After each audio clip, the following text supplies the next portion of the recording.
कारीगर को पहले 5-5 बजे बुलाते थे, तो कारीगर को बीमार पड़ते तो कहाँ, दवाखाना का भी खर्चा नहीं है, बच्चे का पढ़ाने का खर्चा नहीं है, किसी को कुछ पैसा ही नहीं है, समझ लो। कोई कारीगर का विकास ही नहीं है, सिर्फ सब सेठ लोगों ने कारीगर का शोषण कर लिया है। अच्छा, यानी कि आपकी सैलरी भी कम नहीं हुई, तो फिर आपको फर्क कैसे पड़ेगा? क्योंकि सैलरी तो मिल रही है, जितनी आपकी पहले जितनी सैलरी थी उतनी ही मिल रही है। ये बीजा पार्सल व्यक्ति हो એને થોડીક તકલીફ પડે ને। अच्छा, यानी એને टाइम ऊपर હોય। अच्छा, यानी कि कुछ लोगों को तकलीफ है, कुछ लोगों की सैलरी कम हुई है। कोई भविष्य नहीं है कारीगर का, समझ लो सूरत शहर में। नमस्कार, मैं सुमित जाधव स्वागत करता हूं आपका डेकोरम एक्सप्लोर में। इस वक्त मैं खड़ा हूं कतारगाम विस्तार के पीपल्स एरिया में। ये एरिया पूरा इंडस्ट्री एरिया है, डायमंड इंडस्ट्री एरिया, और यहाँ पर थोड़ा बहुत कपड़े का भी काम चलता है। वैसे पिछले कुछ सालों से डायमंड इंडस्ट्री जो है वो मंदी के माहौल से जूझ रही है, और न्यूज़ में भी हम देखते हैं कि अभी भी मंदी का माहौल चल रहा है। तो कुछ ऐसा माहौल बना हुआ है, न्यूज़ में भी अभी आ रहा है कि मंदी है, और कई सारे कारीगर जो मतलब कई सारी कंपनियां हैं वो बंद हो गई, और कई सारे कारीगर हैं वो बेरोजगार हो चुके हैं। और जो कारीगर अभी काम कर रहे हैं उनको सैलरी उनकी कम हो गई है। हालांकि काम भी कम हो गया होगा, लेकिन सैलरी कम हो गई है।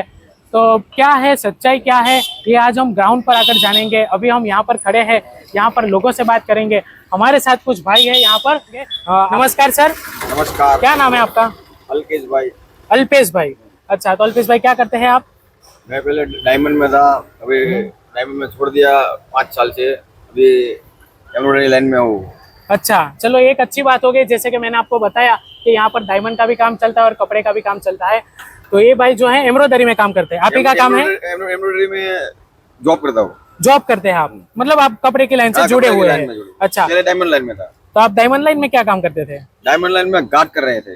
गार्ड का पूरा चौपट हो गया, गार्ड का धंधा ही चौपट हो गया। गार्ड तो मेरा ख्याल है कई साल पहले की बात है। उसमें क्या गार्ड था, उसके बाद मैक्सी आया, 4P आया, जैसे जैसे नया मशीन आता गया, नया टेक्नोलॉजी आया, उसके बाद कारीगर को बेकार बना दिया। कारीगर को बेकार बना दिया। उसमें कोई भी सीटीओ ने ये नहीं सोचा कि कारीगर का बच्चे का क्या होगा, कारीगर का जो मकान ले गए वो मकान का क्या होगा, हफ्ता भरता है। अभी कोई किसी का नहीं है, समझ लो। कारीगर को पहले 5-5 बजे बुलाते थे, तो कारीगर को बीमार पड़ते तो कहाँ, दवाखाना का भी खर्चा नहीं है, बच्चे का पढ़ाने का खर्चा नहीं है, किसी को कुछ पैसा ही नहीं है, समझ लो। अभी क्या धंधा कर दो, क्या धंधा करे, सब लोग यही सोच रहे हैं मेरे भाई। अच्छा, तो ये आप बता रहे हैं मंदी की वजह से आप बता रहे हैं। मंदी जो मंदी चल रही है उसमें आप जो उसका जो आप बता रहे हैं, तो आप इस हिसाब से बता रहे हैं कि जो मालिक लोग हैं वो नहीं करते, ऐसा आप कुछ बता रहे हैं। लेकिन मैं ये कह रहा हूँ कि मार्केट में क्या अभी हीरे में मंदी है? हीरे में मंदी है, बहुत मंदी है, बहुत मंदी है। अभी ये जो भाई थे हमारे साथ, पहले जो काम होता था, मेरा भाई भी अभी डायमंड में ही है, 20 साल जो पहले काम होता था 15-17 हजार का, अभी भी वही हो रहा है, समझ लो। कोई कारीगर का विकास ही नहीं है, सिर्फ सब सेठ लोगों ने कारीगर का शोषण कर लिया है। और अभी की मैं बात करूँ, अभी जो नया डायमंड बुश बन रहा है, बराबर से बना हुआ है, वहाँ सब ये वाला सेठ ने जमीन ले लिया, बड़ा करोड़ों रुपया की, और वहाँ सब लोग वहाँ जाके बड़ा फ्लैट बनाएगा, होटल बनाएगा और करोड़ों रुपये बेच देंगे, समझ लो। और सेठ के लोग की मालूम है कि समझ लो यहाँ वेलंजा के बगल में जो डायमंड हीरे का कारखाना ले जाओगे तो 15-15 लाख में मकान मिलता है। अभी यहाँ सूरत सिटी में तुम ले लो जो 40-50 लाख में फ्लैट मिलता है, और अभी कारीगर को लोन पे लेना पड़ता है, समझ लो। अभी कारीगर को बच्चे को पढ़ावे, लोन दे, बीमारी कारीगर में तो कहाँ जावे, कोई भविष्य नहीं है कारीगर का, समझ लो सूरत शहर में। मैं सिर्फ हीरे का सेठिया को मैं ये रिक्वेस्ट करता हूँ कि वेलंजा के साइड 10-15 कारखाना बनाओ, वहाँ 15-15 लाख में मकान मिल रहा है तो कारीगर वहाँ काम करे, वहाँ शांति से रहे तो अच्छी बात है। ये लोग जो डायमंड बुश की तरफ जा रहे हैं वो रॉन्ग बात है, मेरी बात, मेरे हिसाब से सही बात है, वो आपका ओपिनियन है। यहाँ जाने का 25 किलोमीटर वहाँ जाना पड़ेगा। अब सबसे पहले हरे कृष्ण खाता वाले ने हरे कृष्ण खाता वाला ने समझ लो कि 20 किलोमीटर 21 किलोमीटर यहाँ से जाना पड़ता है, हजीरा कारखाना चालू किया है। पहले उसका बस आता भी था, ले भी जा रहा था। अभी सब हीरे के कारीगरों को वहाँ जा रहा है, हीरे कारखाना गाड़ी लेके जा रहा है, मेरा भाई भी खुद जा रहा है वहाँ, बराबर। लेकिन ये जो आप वेलंजा बोल रहे हैं कहाँ पर है? वेलंजा समझ लो कि साइन के बगल में है। अच्छा, सूरत से थोड़ा दूर है। यहाँ से 20 किलोमीटर उधर जाओगे तो वेलंजा आ जाएगा, रंगोली चौकड़ी आ जाएगा, वहाँ से भी कारीगर यहाँ आते हैं काम पे। अच्छा, मजबूरी के हिसाब से आना पड़ता है, समझ लो। बराबर। मैं सिर्फ ऐसा बोलना चाहता हूँ कि सेठिया लोग को कुछ सोचना चाहिए, कुछ भी अभी तक सोचा ही नहीं, कारीगर का शोषण ही किया है, समझ लो। लेकिन मैं ये कह रहा हूँ कि अगर मंदी है, बराबर, जैसे कि आपने कहा मंदी तो है, अभी मंदी है और माल बिक नहीं रहा होगा, सेठिया लोग भी उसका भी माल भी, अगर माल बिक रहा है, गलत है। जब मंदी होता है तो कारीगर को पहले मंदी बोल देते हैं, तेजी आया तो कारीगर को तेजी का मालूम ही नहीं पड़ता है, समझ लो। अच्छा, वो बात सिर्फ एक बनाया हुआ फिक्स मैच है, समझ लो। यानी कि आपका मतलब है कि जब मंदी आती है तब जो सेठ लोग हैं, इसमें जो व्यापारी लोग हैं, वो बता देते हैं कि मंदी है, और कुछ साल या कुछ महीने निकल जाते हैं, उस समय सैलरी भी कम हो जाती होगी।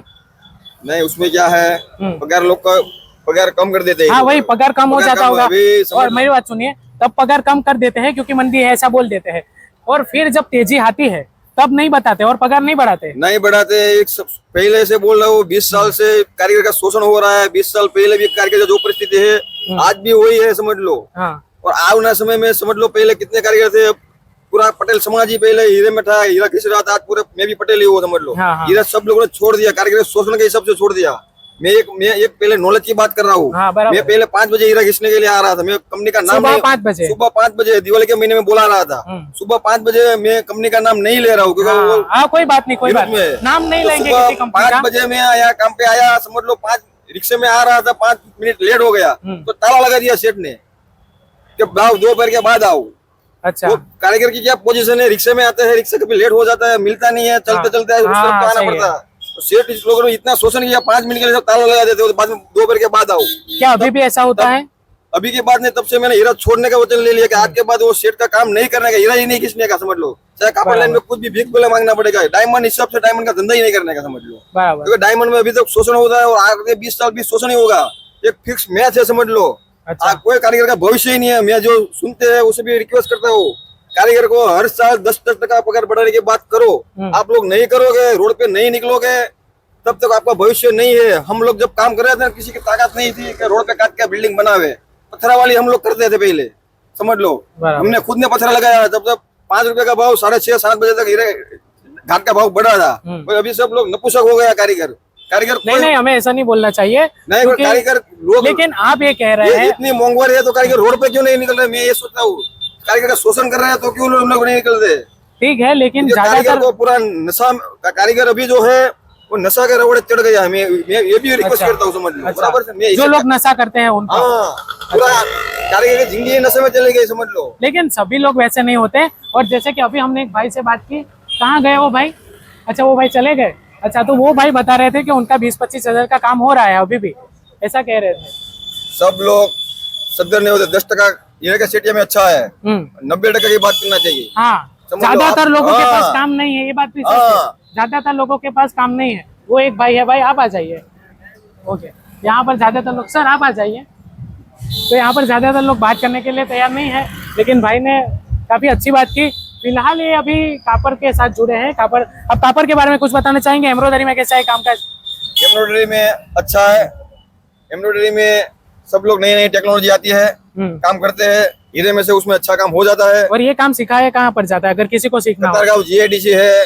अच्छा, हर सूरत के हर फगल साई एम्ब्रो है, वेदांत अभी नया टेक्नोलॉजी वेदांत है। हर जगह पर जाओगे आइए आइए। तो हर जगह पर एम्ब्रॉयडरी का मशीन चल रहा है। ओके, आइए सर, एम्ब्रॉयडरी मशीन में अच्छा है। आ जाइए। क्या नाम है आपका? नमस्कार। श्याम भाई। श्याम भाई, अच्छा आप यहाँ थोड़ा आ जाइए। तो हमारे साथ श्याम भाई है। और आपका नाम? मेरा विभीषण यादव। विभीषण यादव भाई, क्या काम करते हैं आप? हम डायमंड में काम करते हैं। थोड़ा आगे आ जाइए। डायमंड में क्या काम करते हैं? व्हील बनाते हैं, cutter wheel. Cutter wheel? 21 footer का। अच्छा, रशियन का वगैरह जो व्हील आता है, हाँ। जिस पर हीरे की घिसाई होती है, वो व्हील बनाते हैं। काम करते हैं, आपका अपना है? नहीं, काम करते हैं। अच्छा, तो अभी जैसे कि हम न्यूज़ में सुनते हैं और यहाँ पर भी हमें थोड़ा बहुत पता चला है कि डायमंड इंडस्ट्री में मंदी चल रही है फिलहाल, और कुछ सालों से चल रही है। तो आपका क्या कहना है? आपको लगता है मंदी है या नहीं है? आपको क्या लगता है? मंदी है। कितना फर्क पड़ा है? कारीगरों को काम नहीं मिल रहा है, ये सच्चाई है? ऐसा भी है, किसी को काम नहीं मिल रहा है, कोई अच्छा। काम पे लगा है। अच्छा, और जो लोग काम पर जा रहे हैं उनकी, ऐसा सुनने में आया है कि उनकी सैलरी कम हो गई है।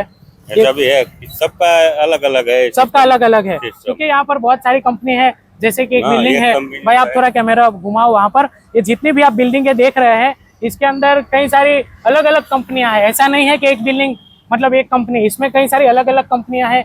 एक बिल्डिंग है, शायद इस बिल्डिंग का नाम लाल बिल्डिंग ऐसा कुछ है। हाँ, लाल बिल्डिंग है। तो इसमें भी कई सारे अलग अलग कारखाने हैं। और आ जाइए आप भी व्हील बनाते हैं? नहीं, मैं तो टेक्सटाइल लाइन में है। टेक्सटाइल लाइन में है। अच्छा, ये भाई टेक्सटाइल लाइन में है। और सर आप आ जाइए। ओके ओके, तो देखा आपने, ये थी यहाँ की वीडियो। कुछ लोगों का कहना है कि मंदी है और कुछ लोगों का कहना है कि मंदी नहीं है। वैसे देखा जाए तो ये है कि मंदी तो है, लेकिन ज़्यादातर जो लोग हैं वो काम कर रहे हैं। अब जो काम कर रहे हैं उनकी सैलरी थोड़ी बहुत कम हो गई है, और व्यापारी भी जो माल बनाते हैं उनका माल आगे इतना बिक नहीं रहा होगा या भाव कम आ रहा होगा। तो ये सब हालत है यहाँ पर। जैसे कि आप थोड़ा आ जाइए। नमस्कार, आ जाइए आप भी, आ जाइए। आप बोलेंगे डायमंड में है, आप डायमंड से जुड़े हो तो आ जाइए। तो यहाँ पर हम थोड़ा वीडियो का एंड करते हैं। हो सकता है वीडियो लंबी हो जाए तो मैं 2 पार्ट कर दूंगा। क्या नाम है सर आपका? विजय। विजय भाई, क्या काम करते हैं आप? डायमंड में। क्या काम करते हैं डायमंड में? Laser machine. लेसर मशीन में। अच्छा, उसमें नाइट वगैरह, दिन नाइट ऐसा कुछ? हाँ। अच्छा, आपको क्या लगता है अभी मंदी है? मंदी तो सेठ ने। मंदी है। अच्छा, क्या फर्क पड़ा है आपको इस मंदी में? मंदी में तो फर्क पड़े ने रसोड़ा मान बधे। अच्छा, मतलब आपकी सैलरी कम हुई है? सैलरी नहीं कम हुई। सैलरी आपकी कम नहीं हुई है, वक्त कम हुआ है, है? जो आपका टाइम है वो कम हुआ है। ना टाइम कम नहीं। अच्छा, यानी कि आपकी सैलरी भी कम नहीं हुई, तो फिर आपको फर्क कैसे पड़ेगा? क्योंकि सैलरी तो मिल रही है, जितनी आपकी पहले जितनी सैलरी थी उतनी ही मिल रही है। ये बीजा पासळना व्यक्ति हो एने थोड़ी तकलीफ पड़े ना। अच्छा, यानी टाइम ऊपर वो है। अच्छा अच्छा अच्छा, यानी कि कुछ लोगों को तकलीफ है, कुछ लोगों की सैलरी कम हुई है। हाँ। अच्छा सर, आपको क्या लगता है कि सुधार कैसे आएगा? आपको कोई उम्मीद है सुधार आने की? सुधार आने की पूरी उम्मीद है। जब तक सेठ लोग का दिल बड़ा जब तक नहीं होगा, अच्छा। जब समझ लो कि जो सरकारी रूल्स के सब जो कारीगर को जो हक हिस्सा मिलना चाहिए, हाँ। वो मिलता नहीं है। जो मिलेगा तो उसमें धंधे में 100% सुधार होगा। समझ लो आज से 10 साल पहले गैस की बोतल 400 रुपए मिल रही थी, अभी 1100 रुपए मिल रही है। 60 रुपए में पेट्रोल मिल रहा था, अभी 100 रुपए में पेट्रोल मिल रहा है। जिस तरह से महंगाई बढ़ी है उस तरह कारीगर का पगार बढ़ा नहीं है मेरे पास। बराबर, समझ लो इसी सब से कहाँ बच्चे को पढ़ावे, कहाँ लोन का हफ्ता भरे, हर जगह आदमी घर का भाड़ा और सभी अभी चीजें। देखो पेपर में न्यूज सुनो तो हर 1-2 दिन में कारीगर 2-3 आदमी लोग आत्महत्या कर रहे हैं। हाँ। अभी लोग ऐसे आत्महत्या नहीं कर रहे। समझ लो घर की परिस्थिति सबसे कोई मांगने जाओ तो कोई देता भी नहीं है। समझ लो हीरा किस्ता इसलिए नहीं देता, अगर बड़ी बड़ी बिल्डिंग उसको मतलब शादियां नहीं हो रही, ऐसा कह रहे हैं आप? शादियां की बात तो अलग ही है। समझ लो मतलब आप घर की बात कर रहे हैं, लोन की बात कर रहे हैं। अच्छा, लोन की बात कर की बात करो, हर जगह पर महंगाई इतने कुछ बचता ही नहीं है। समझ लो, अच्छा, बचेगा नहीं तो जिस हिसाब से महंगाई बढ़ी है, समझ लो इस हिसाब से कारीगर का पगार बढ़ा नहीं है। समझ लो, बराबर, कारीगर का पगार बढ़ा नहीं हाँ, है। जो 15-20 साल पहले था अभी है। समझ लो अभी ट्रिपल एक्स आया है, नया कटिंग आया है। हाँ, हाँ। उसमें कारीगर 50-60 हजार 70 हजार का काम करता है। हाँ। और समझ लो आजकल टेबल कलिया मथाला में उसमें तो जो पहले काम करता था वही अभी ही कर रहा है। समझ लो, ओके, तो आपको क्या लगता है माहौल सुधरेगा या ऐसा ही चलेगा? जब तक सेठ के दिल में जब तक अच्छा, आपका यही कहना है कि सेठ लोग दिल नहीं जब खोलते? लोग सेठ का दिल बड़ा होगा तो ये सुधरेगा, वरना नहीं सुधरेगा। ओके, तो जैसे कि आपने देखा, हमने बातें की, ये भाई का अपना ओपिनियन था, वो भाई का अपना ओपिनियन था। उम्मीद करते हैं कि हीरा उद्योग में तेजी आ जाएगी, काम अच्छा चलने लगेगा। और मेरा ख्याल है कि अगर सेठ लोग भी थोड़ा सा ध्यान दे दे, मतलब कारीगर को, वैसे अगर उनका माल बिक रहा है, अगर उनको अच्छे पैसे मिल रहे हैं, तो जो कारीगरों की सैलरी कम हो गई है, कम कर दी है, उसे थोड़ा बढ़ा दे, थोड़ा रीजनेबल जो मिलता है, मिलना चाहिए वो कर दे। तो ये थी हमारी आज की वीडियो। उम्मीद करता हूँ आपको वीडियो पसंद आई होगी। अगर आपको वीडियो पसंद आई है तो वीडियो को लाइक करके चैनल को सब्सक्राइब कीजिए। फिर मिलेंगे नेक्स्ट वीडियो में, तब तक के लिए धन्यवाद। बंद कर दो।